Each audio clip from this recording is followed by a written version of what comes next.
Hello friends, तो आज आपके लिए वन शॉट में लाया हूं second chapter reproduction in lower and higher animals. So now reproduction in lower animals, the first example is a gemmule formation. So what is gemmule formation? The gemmules are formed in a freshwater sponges. Example Spongilla. ये animal है, lower group of animals है. तो sponges कैसे form होता है? यहां पे देखो स्पॉन्जेस में जेम्यूल फॉर्मेशन कैसे होता है? ड्यूरिंग अनफेवरेबल कंडीशन जब अनफेवरेबल है, now this archaeocyte develop a wall around it. Archaeocyte क्या डेवलप करते हैं? Wall around it. This wall is called as amoebocytes. And now these amoebocytes protect these archocytes during unfavorable condition. Whenever condition become favorable, the archocytes are liberated out from the micropyle and each one grow as a new individual. So these are the asexual reproduction which is takes place by the without fusion of male and female gametes in the animal. Second one is the budding. So what is budding? Budding observed in the Hydra. So in Hydra, the small outgrowth develop on the parent body. After maturity, they detach from the parents and grow as a new individual. So these are called as a budding. So these are the two examples of reproduction in lower organism, gemmules and budding. तो इसका example याद रखो, ये fresh water sponges में पाया जाता है, Spongilla. दूसरा किस में पाया जाता है? हाइड्रा में. तो हम लोग जाते हैं अभी मेल रिप्रोडक्टिव सिस्टम पे. सेकंड स्लाइड पे हमारे male reproductive system. So male reproductive system consists of pair of testes. पहला क्या आएगा इसमें? Pairs of testes. So testes are covered by, किससे कवर है ये? Scrotum, स्किन से प्रोटेक्टेड है. These are called as scrotum. तो डायग्राम देखो यहाँ पे, ये पेयर ऑफ टेस्टिस है. बाहर के कोनी को क्या बोलेंगे? Scrotum. Testis connected to the scrotum with the help of fibromuscular band. यहाँ पे डायग्राम में दिख रहा है. These are called as a gubernaculum. तो आपको वन सेंटेंस भी आ सकता है यहाँ पे, gubernaculum किसको बोलते हैं? So testis. So now this testis क्या करता है? Testis produce a male sex hormone testosterone and it produce a sperm. So now testis are lies outside the body in the skin of scrotum. किसमें है? Outside the body. Why it is located in the outside of the body in the male? क्यों है located? इसका main reason है body temperature से testis का temperature lower होना चाहिए. ओके, ये लोअर क्यों होना चाहिए? These are called means scrotum जो है बाहर है testis, it act as a thermoregulators. Temperature को लोअर रखता है. It help for the production of sperms.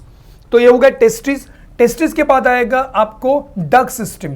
तो डक सिस्टम में फर्स्ट वन हम लोग यहाँ पे टीएस ऑफ टेस्टिस में देखते हैं, एलएस ऑफ टेस्टिस में. तो यहाँ पे डक सिस्टम में फर्स्ट आएगा आपका यहाँ पे वासा इफ्रिंशिया. तो वासा इफ्रिंशिया आप लोग देख सकते हैं सेमिनिफेरस ट्यूबुल में. तो इतना देखो, वासा इफ्रिंशिया कहाँ पे? टेस्टिस में, एक डक सिस्टम में. ओके, यहाँ पे स्पर्म जो है यहाँ पे मैच्योर होते हैं वासा इफ्रिंशिया में. सेकंड में इज वासा डिफरेंशिया. ये सेकंड डक सिस्टम में सेकंड आएगा. पहला vasa efferentia, second vasa deferens. Okay, now the vasa deferens क्या करता है? It connect. ओके, तो पहला देखो वापस वासा इफ्रेंशिया, सेकंड इपिंडिडाइमिस आएगा. क्या आएगा? इपिंडिडाइमिस, जो it is lies about the testis. Epididymis में क्या होता है? इपिंडिडाइमिस में जो स्पर्म्स है मैच्योर होते हैं. इपिंडिडाइमिस कंसिस्ट ऑफ मेन 3 रीजन. पहला है कैपुट, सेकंड है कॉर्पस एंड थर्ड है कौड़ा. सो इपिंडिडाइमिस हैविंग 3 मेन रीजन. कैपुट जो डायरेक्टली किसको जॉइंट है? वासा इफ्रेंशिया को. कॉर्पस जो मिडल रीजन है यहाँ पे, and cauda which is connected to the vasa deferentium. तो ये हो गया आपका second epididymis. Now the third one, ये थर्ड आएगा vasa deferens. Vasa deferens connect to the epididymis of the cauda of epididymis and connect to the, यहाँ पे जो कनेक्ट है किसको कनेक्ट होता है? Ejaculatory duct, common ejaculatory duct. Okay, so now ये नियर अबाउट 40 सेंटीमीटर लॉन्ग है. Vasa difference कितना है? 40 सेंटीमीटर लॉन्ग. ना इट कैरी द स्पर्म्स. तो इसका एक फंक्शन देखो, इपिंडिडाइमिस का फंक्शन क्या है? यहाँ पे maturation of the sperms. Vasa deferens का it carry the sperms. Now next one is the common ejaculatory duct. ये 4 जो है, अभी ये 4 में आएगा डक सिस्टम में. Common ejaculatory duct, it is about 2 centimetre in length. Okay, seminal vesicles are connect to form vasa common ejaculatory duct. So now common ejaculatory duct connected to the urethra, किसको connect है, urethra, and it carry the semen, पूरा semen form हो जाता है बाद में urethra में, ये पुश करता है। Now next one is the urethra, fifth one is the urethra. तो हम लोगों ने urethra is in male it is a common passage of urine and semen, तो उसको यूरोजेनाइटल ऑर्गन्स बोलते हैं हम लोग इन मेल। ओके, यूरेथ्रा जो यूरिन भी कैरी करता है और ये क्या कैरी करता है, सीमन। तो यहाँ पे देखो 5 हम लोगों ने टोटल डक्ट सिस्टम देखा, पहले टेस्टिस के बारे में पढ़ा हम लोगों ने, दूसरा 5 में 5 जो हम लोगों ने जो डक्ट सिस्टम देखा था। फर्स्ट डक्ट सिस्टम कौन सी है, उसमें पहली वन कौन सी देखी हम लोगों ने, वासा इफ्रेंशिया, वासा इफ्रेंशिया टेस्टिस के अंदर है यहाँ पे। सेकंड वन इज द इपिंडिडाइमिस, जिसका 3 रीजन है, कैपुट, कॉर्पस, कौड़ा। थर्ड वासा डिफरेंस, इसके बाद कॉमन इजैकुलेटरी का 4th one, and 5th one is a urethra. ये हुआ डक्ट सिस्टम टेस्टिस के बाद। नाउ द डक्ट सिस्टम के बाद आएगा various glands in the system. The पहली ग्लैंड हम लोग यहाँ पे जाते हैं, दिस आर द येलो दिखा आपको, this are the prostate gland which is present below the urinary bladder and open into the ejaculatory duct. Okay, यहाँ पे ओपन होता है एंड इट जो प्रोस्टेट ग्लैंड है it secrete alkaline viscous fluid, क्या secrete करता है, अल्कलाइन विस्कस फ्लूइड। सेकंड है seminal vesicles, seminal vesicles secrete a semen, जिसमें क्या रहता है, fructose.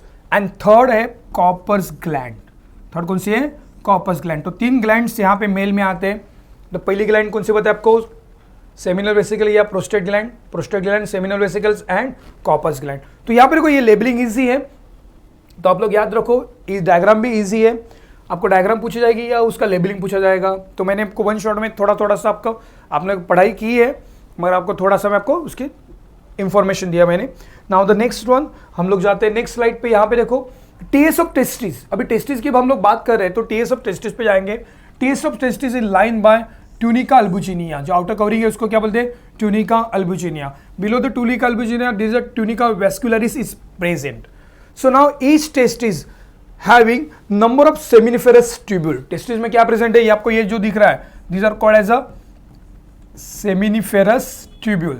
Now the seminiferous tubule is lined by, किससे लाइन है, these are lined by germinal epithelial cell। ये किससे लाइन है, यहाँ पे ये जो दिख रहा है आपको, these are lined by germinal epithelial cell, इसको क्या बोलेंगे हम लोग, germinal epithelial cell। Now this germinal epithelial cell undergoes spermatogenesis to form haploid motile sperms. So in between this germinal epithelial cell there is a pyramid type of cells are present, जो blue color में दिख रहा है आपको, these are called as a Sertoli cell, these are called as a Sertoli cell। Now this Sertoli cell provide nourishment to the developing sperms। तो यहाँ पे देखो TS of testis में outer covering क्या है, tunica albuginea, बाद में vascularis है।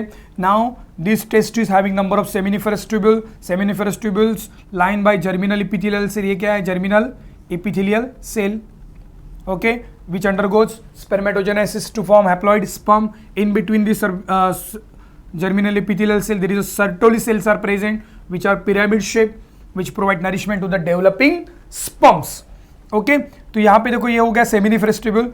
in between seminiferous tubule there is another important cells are present, उसको बोलते हैं interstitial cell या leading cells। so now this interstitial cell, this interstitial cell और इसको क्या बोलते हैं, Leydig cells, they secrete male sex hormone testosterone, जो सेमिनिफेरस ट्यूब्यूल के आपको दिख रहा है ग्रीन कलर का, these are the interstitial cell. तो ये हो गया आपका टीएस ऑफ टेस्टिस, ये डायग्राम भी एग्जाम में पूछा जाता है आपको।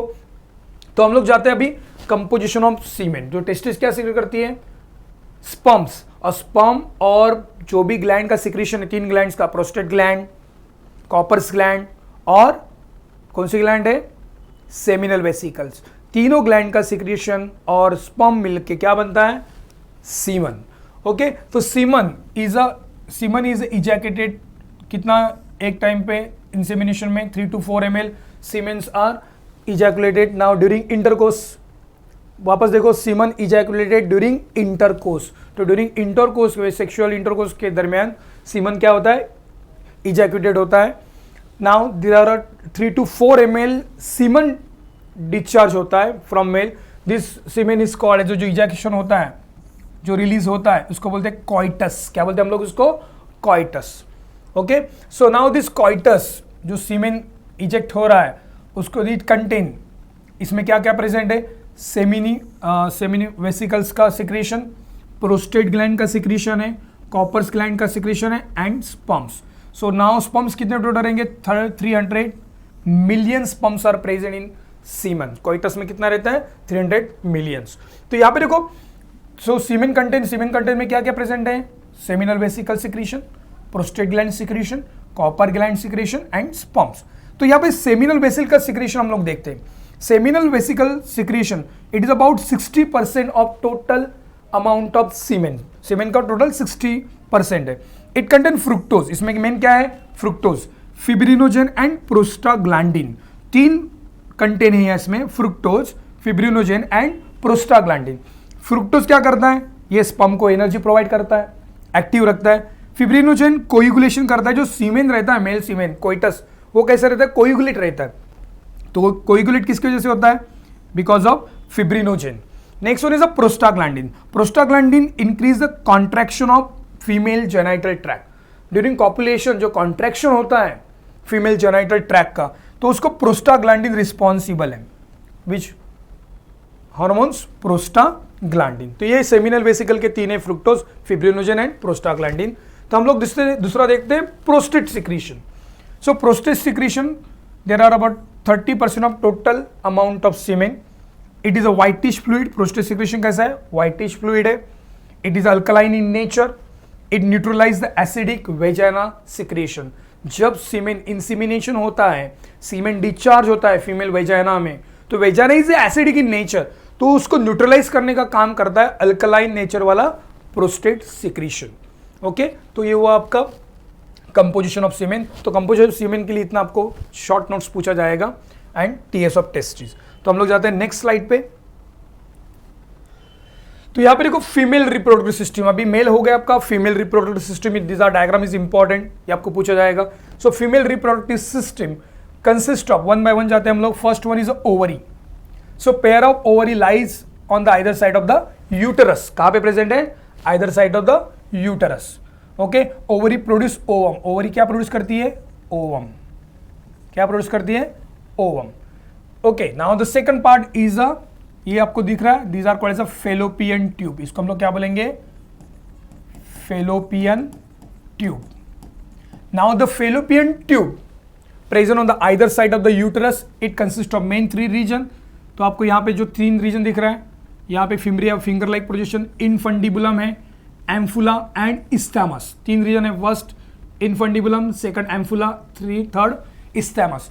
सो यहाँ पे जो है एम्फुलर रीजन जो है, ampullar region is a site of fertilization, क्योंकि ओवम जो रिलीज होता है, यहां से ओवम जो रिलीज हो गया वो कहां पे आता है? एम्फुलर रीजन में। So during fertilization sperm is fertilize to the ovum in the ampullar region. Okay, तो ये हुआ आपका, क्या हो गया? ये आपका fallopian tube. Next one is a uterus. तो यूटरस इज अ, आपको यहां पे दिख रहा है, it is a pear shape sac. Now it consist of 3 layers, outer ectometrium, myometrium and endometrium. तो इसमें 3 लेयर है, एक्टोमेट्रियम,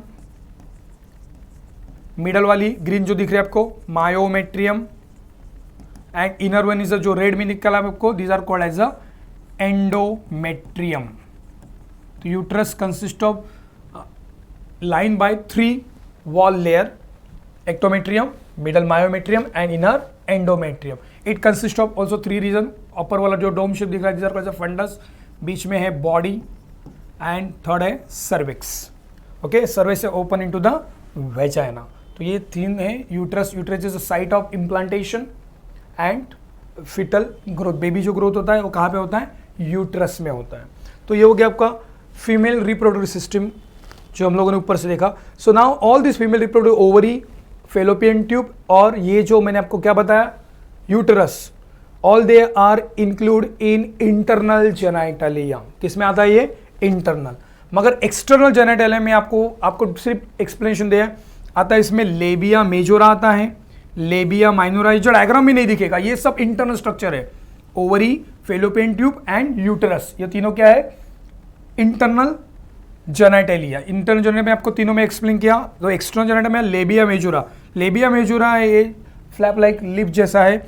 now it is a homologous to the scrotum of male, इतना याद रखो, homologous of scrotum of male. Second है labia minora, mons pubis, clitoris, vestibule, hymen and breast. तो इसके नाम याद रखो क्योंकि एक्सटर्नल जेनेटिक आपके सिर्फ नाम पूछे जाएंगे। तो कौन कौन से? पहला लेबिया मेजोरा, इसमें लेबिया मेजोरा में क्या रखो? It is homologous to the male scrotum, इतना याद रखो। Labia minora, mons pubis, clitoris, vestibule, hymen and breast. Okay, तो ये हो गया आपका फीमेल रिप्रोडक्टिव सिस्टम। जो female reproductive system consist of external genitalia and internal genitalia. तो इंटरनल जेनेटेलिया में आपको क्या क्या एक्सप्लेन किया मैंने? ओवरी, ओवरी के बाद फेलोपियन ट्यूब, फेलोपियन ट्यूब के बाद यूटरस। ओके, तो ये हो गया आपका फीमेल रिप्रोडक्टिव सिस्टम। और एक्सटर्नल जेनेटेलिया सिर्फ नाम याद रखने के जो आपको मैंने पहले बताया। नाउ नेक्स्ट टॉपिक जाते हैं हम लोग, टीएस ऑफ ओवरी। तो ओवरी की जो डायग्राम है बहुत ईजी है, ये डायग्राम आपको पूछी जाती है। So TS of ovary, now ovary lies on the either side of the uterus, uterus के दोनों साइड में प्रेजेंट है। Now this ovary is line by germinal epithelial cell. तो ये जो सेल जो है ये क्या है? Germinal epithelial cell. Now this germinal epithelial cell undergoes oogenesis to form primary primordial cell, primary oocyte, secondary oocyte and finally graphene follicles. तो यहां पे देखो TS of ovary show two distinct region, outer cortex and inner medulla. So outer cortex में it is lined by germinal epithelial cell.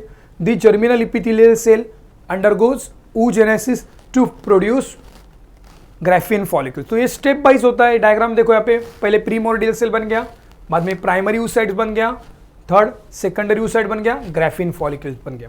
So now outer cortex region में आपको ये बताया मैंने। So inner medullary region consist of number of follicular cell. Okay, वापस one second I will repeat. ना देखो यहाँ पे TS of ovary consist of outer cortex and inner medulla. Outer cortex line by germinal epithelial cell. Germinal epithelial cell undergoes oogenesis to form Graafian follicles. So series of changes होता है यहाँ पे। Primordial cell बनता है पहले, primary oocytes, secondary oocyte and Graafian follicles. अभी medulla देखते हैं। मेडुला कंसिस्ट, अभी ये जो सेल्स जो है कहाँ पे प्रेजेंट है? मेडुला रीजन में प्रेजेंट है। So medulla consist of developing secondary oocytes, ovum, okay, blood vessels, nerves, कहाँ पे प्रेजेंट है? मेडुला रीजन में। ओके, तो यहाँ पे देखो ये ऊपर की सीरीज में हम लोग क्या डालोगे? जो फॉलिकुलर सेल डालोगे ग्राफियन फॉलिकल्स तक। बट नाउ आफ्टर यहाँ पे देखो this Graafian follicles at maturity at 14 days of evolution क्या होता है? ये रप्चर होता है and release ovum for the fertilisation. ये ओवम कहाँ पे आ जाता है? फेलोपियन ट्यूब में। So after rupturing the, after Graafian follicles release the ovum, rupture नहीं बोल सकते हम लोग, release the ovum, this empty Graafian follicle converted into the corpus luteum. तो जब तक ये ग्राफियन फॉलिकल से, ग्राफियन फॉलिकल का मेन फंक्शन है it secrete female sex hormone oestrogen. तो एस्ट्रोजन का परसेंटेज हाई रहता है up to 14 days. Menstrual cycle start हुई first day up to 14 days, जैसे सेल डेवलपिंग हो रहा है वैसे एस्ट्रोजन का परसेंटेज बढ़ेगा। बाद में मगर उसके बाद 14 डेज के बाद जब ओवम रिलीज होता है ओवुलेटरी फेज में, सो दिस ग्राफियन रप्चर के बाद ग्राफियन फॉलिकल किस में कन्वर्ट हो जाता है? Corpus luteum. And corpus luteum जैसे ही डेवलप हो जाता है इट सीक्रेट प्रोजेस्टेरॉन और प्रोजेस्टेरॉन का परसेंटेज बढ़ जाता है। सो प्रोजेस्टेरॉन का परसेंटेज यहाँ पे बढ़ गया, this are the corpus luteum. But now if this egg is not fertilise, this corpus luteum convert into the corpus albicans. किस में कन्वर्ट हो जाता है? कॉर्पस अल्बिकन में। तो कॉर्पस अल्बिकन बाद में मेंस्ट्रुअल फ्लो के लिए रिस्पॉन्सिबल रहता है क्योंकि यहाँ पे एग फर्टिलाइज नहीं हुआ, कॉर्पस लुटियम प्रोजेस्टेरॉन सीक्रेट करता है, बाद में प्रोजेस्टेरॉन स्टॉप हो जाता है और एक इसमें कन्वर्ट हो जाता है कॉर्पस अल्बिकन्स। तो ये आपका टीएस ऑफ ओवरी है। टीएस ऑफ ओवरी के बाद हम लोग नेक्स्ट चाहते हैं मेंस्ट्रुअल साइकिल। तो मेंस्ट्रुअल साइकिल के यहाँ पे देखो, so it is a characteristics of primates. तो आपको मैं डायग्रामेटिकली बताता हूँ नेक्स्ट स्लाइड में। It is a characteristics of primate. Primate का कैरेक्टरिस्टिक्स है it is last for 28 days. कितने लास्ट है? 28 days. And now in this 28 days series of changes occur in the ovary. Ovary में क्या हो रहा है? Series of changes occur in the ovary and uterine wall. So it consist of 4 phases।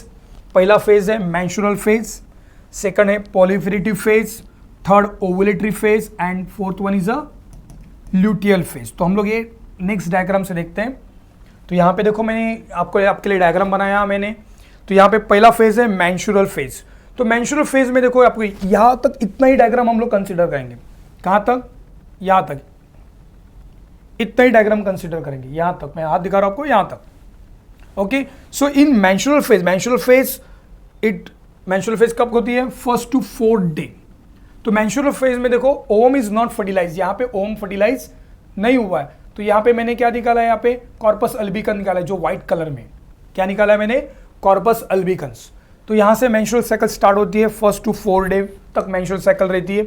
So now in menstrual cycle start का reason, main क्या reason है? Ovum is not fertilise, ovum fertilise नहीं होता है।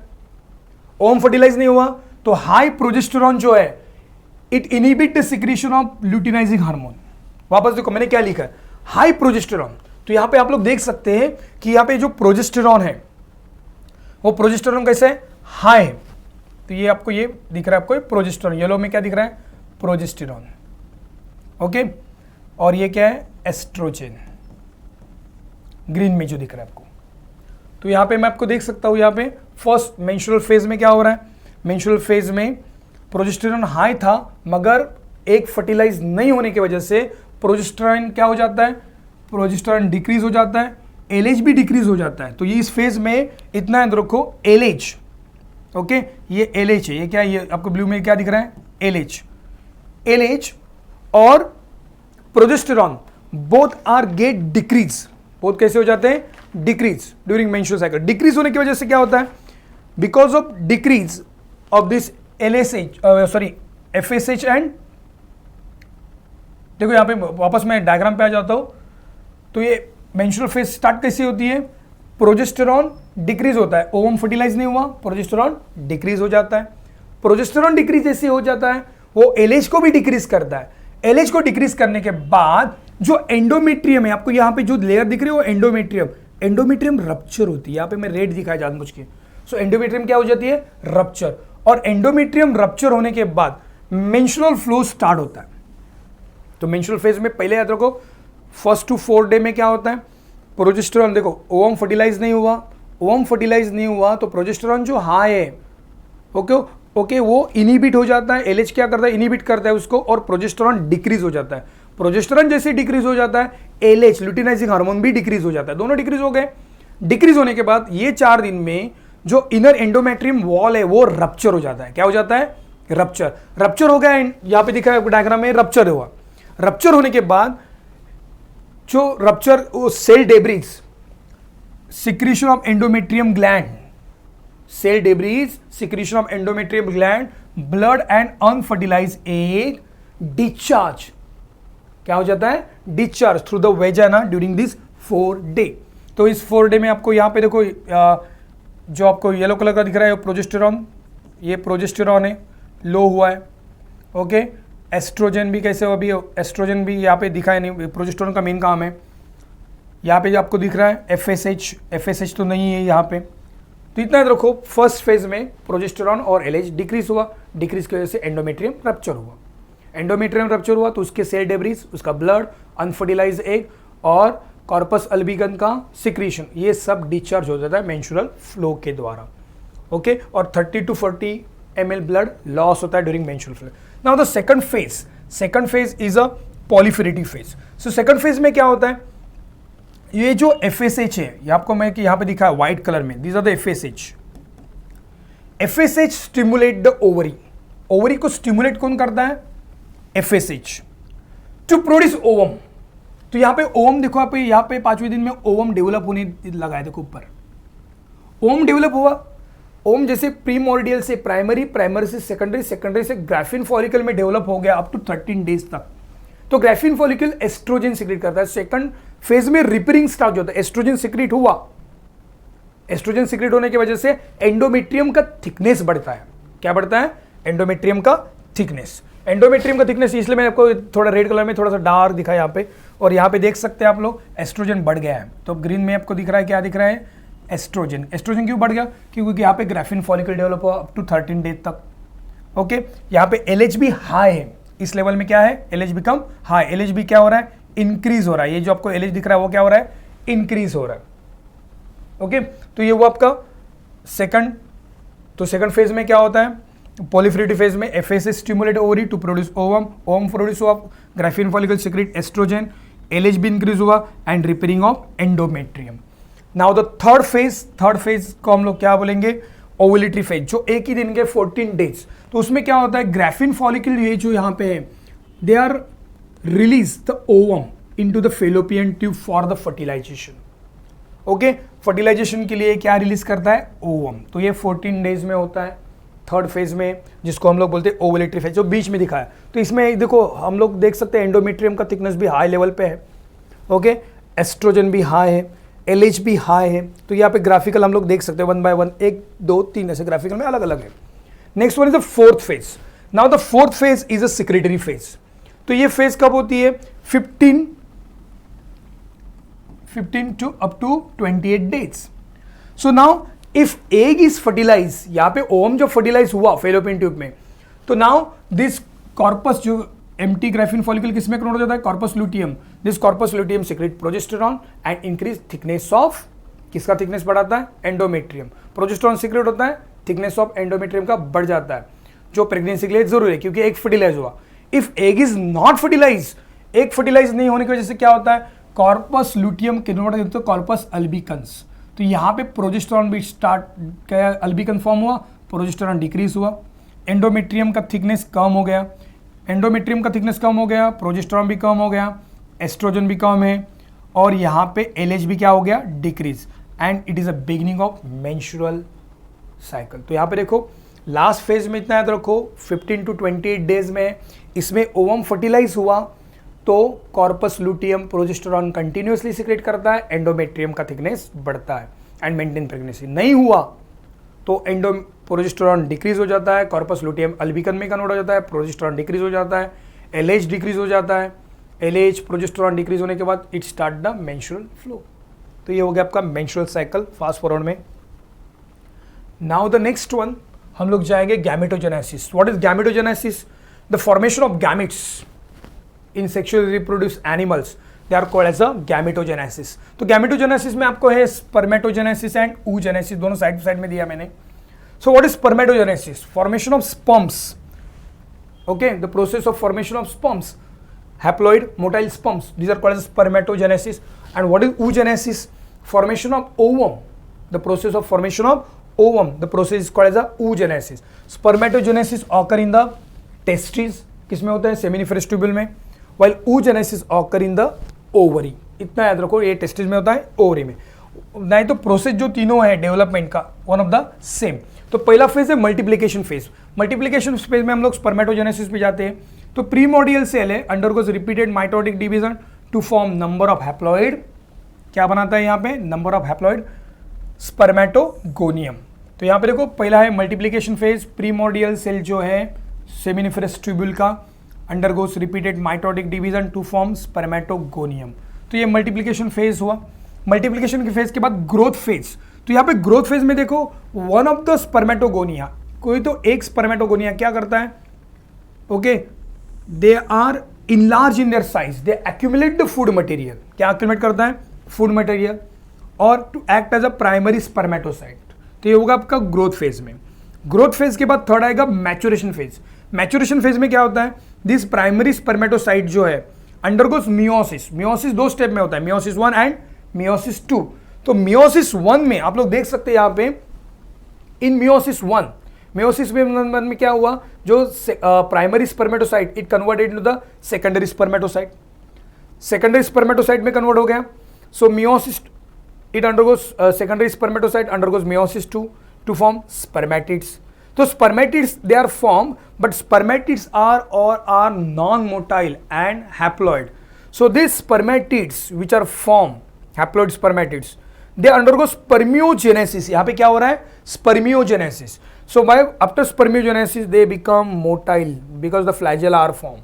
तो आपको एग्जाम में आएगा what is spermiogenesis, the haploid non-motile spermatids, okay, undergo spermiogenesis to form a flagella and become motile sperms, these are called as a spermiogenesis. तो यहाँ पे देखो पहला मल्टीप्लिकेशन फेज देखा, सेकंड ग्रोथ फेज देखा, थर्ड मैच्योरेशन फेज देखा। उसके बाद हम लोग oogenesis पे जाते हैं। oogenesis का फेज भी सेम है, मगर यहाँ पे प्रीमोर्डियल सेल किस में कन्वर्ट हो जा रहा है, oogonia में कन्वर्ट हो रहा है। All these are the haploid, these are the diploid oogonia cells. So primordial cell undergoes repeated mitotic division to form many oogonia.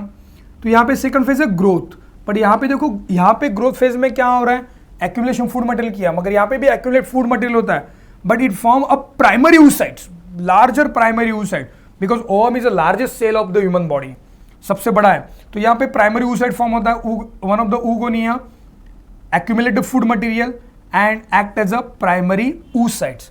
Now ये हो गया ग्रोथ फेज में। अभी ग्रोथ फेज के बाद यहाँ पे भी ग्रोथ फेज में क्या हुआ था, प्राइमरी स्पर्मेटोफाइट हुआ था, यहाँ पे प्राइमरी oocyte फॉर्म हुआ है। तो now this primary oocyte undergoes unequal meiosis, यहाँ पे मियोसिस हो रहा है, मगर कैसे हो रहा है, अनइक्वल मियोसिस हो रहा है। As a result it form larger secondary oocyte and smaller polar body. तो आप लोगों को पोलर बॉडी का लेना देना कुछ भी नहीं है। तो मियोसिस 1 में क्या हुआ, अनइक्वल मियोसिस 1 हुआ, अनइक्वल मियोसिस 1 होने की वजह से लार्जर सेकेंडरी oocyte बना, स्मॉलर पोलर बॉडी बना। Secondary oocytes converted into the ovum, किसमें, they undergoes meiosis 2। But now this meiosis 2 में देखो यहाँ पे secondary oocyte form ovum and second polar body, but now this meiosis 2 is arrested up to the metaphase. तो ovum में जो meiosis 2 है वो अरेस्टेड मेटाफेज है। क्या है, अरेस्टेड मेटाफेज, अरेस्टेड मेटाफेज, इतना याद रखो, क्योंकि मेटाफेज कंप्लीट नहीं होती है ओवम में, ये जब जाके फर्टिलाइजेशन में कंप्लीट होती है। तो वापस देखो, ये जो प्राइमरी oocyte है undergoes meiosis 1 to form larger secondary oocyte and smaller polar body.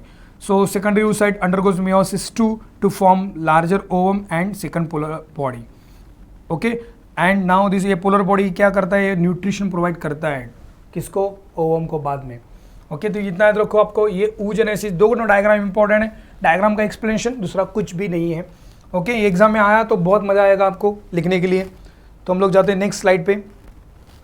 तो यहाँ पे देखो स्ट्रक्चर ऑफ स्पर्म्स। तो स्ट्रक्चर ऑफ स्पर्म में याद रखो, यहाँ पे आपको स्पर्मेटोजेनेसिस के बाद डेवलप होता है sperm. Sperm consist of head, neck, middle piece and tail. तो हेड में क्या प्रेजेंट है, एक्रोसोम है, ऊपर दो डॉट दिख रहा है, एक्रोसोम। एक्रोसोम क्या सीक्रेट करता है, हाइलुरिनिडेज एंजाइम सीक्रेट करता है। ओके, नाउ हेड में दूसरा क्या प्रेजेंट है, न्यूक्लियस, न्यूक्लियस से इसेंट्रिक न्यूक्लियस प्रेजेंट है। देन नेक रीजन में आपको क्या प्रेजेंट मिलेगा, आपको प्रॉक्सिमल सेंट्रियोल। तो यहाँ पे देखो, पहला हेड रीजन में आपको क्या लिखना है, एक्रोसोम। एक्रोसोम क्या सीक्रेट करता है, हाइलुरिनिडेज एंजाइम, जो फर्टिलाइजेशन के काम में आता है। सेकंड है न्यूक्लियस, एंड नेक रीजन में क्या प्रेजेंट है, proximal centriole, which help for the first cleavage, cleavage के लिए काम में आता है, डिवीजन के लिए। Now next one is the middle piece. Middle piece consists of mitochondria. This mitochondria is coiled around the axial particle. Axial particle के around ये coil है, यहाँ बीच में axial particle है। इसके अगल बगल में क्या है, mitochondria. It is coil mitochondria. These mitochondria provide energy to the sperms. Okay, now the tail. These are the tail को क्या बोलेंगे हम लोग, these are the flagella बोल सकते हैं हम लोग। Now this tail consists of axial filament. इसमें क्या प्रेजेंट है, axial filament. So this diagram is very important. Second is the structure of ovum. तो स्ट्रक्चर ऑफ ओवम में याद रखो, ओवम इज कवर बाय, अभी ओवम पे जाते फीमेल गैमीट है, oogenesis के बाद फॉर्म होता है। So it consist of outer layer is called the corona radiata. यहाँ पे लेयर को जो येलो दिखा है आपको, this are the corona radiata. Now this corona radiata are glue together. ये जो सेल है ये एक दूसरे को ज्वाइन किससे है, हाइलुरोनिक एसिड से। तो इसका एक्रोसोम का हाइलुरोनिटेज और इसका हाइलुरोनिक एसिड, ये फर्टिलाइजिंग और एंटी फर्टिलाइजिंग बाद में आता है, बाद में आपको बताता हूं मैं नेक्स्ट स्लाइड में। तो यहाँ पे देखो, कोरोना रेडिएटा और glue together with the help of hyaluronic acid. Okay, hyaluronic acid से ग्लू है। सेकंड लेयर कोरोना रेडिएटा के बाद आएगा, सेकंड यहाँ पे जो दिख रहा है, यहाँ पे this gap is called as zona pellucida. They are called as zona pellucida. और जोना पेलुसिडा के बाद नेक्स्ट आएगा वाइटलाइन मेम्ब्रेन। यहाँ पे बीच में जो आपको दिख रहा है, these are called as a vitelline membrane. Okay, vitelline membrane surrounded now here in the ovum, the vital membrane having a polar body. एक साइड में क्या प्रेजेंट है, इसको पोलर बॉडी प्रेजेंट है।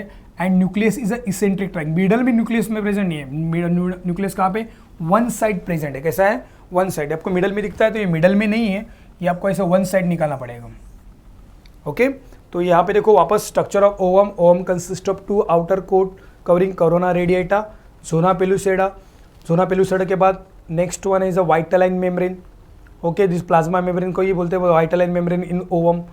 Okay, now this vitelline membrane surrounded to the ooplasm, जो अंदर जो रहेगा ओवम में उसको क्या बोलते हैं, ooplasm. Ooplasm contain eccentric nucleus, one side यहाँ पे इसेंट्रिक न्यूक्लियस प्रेजेंट है इसका. Okay, and it having a polar body.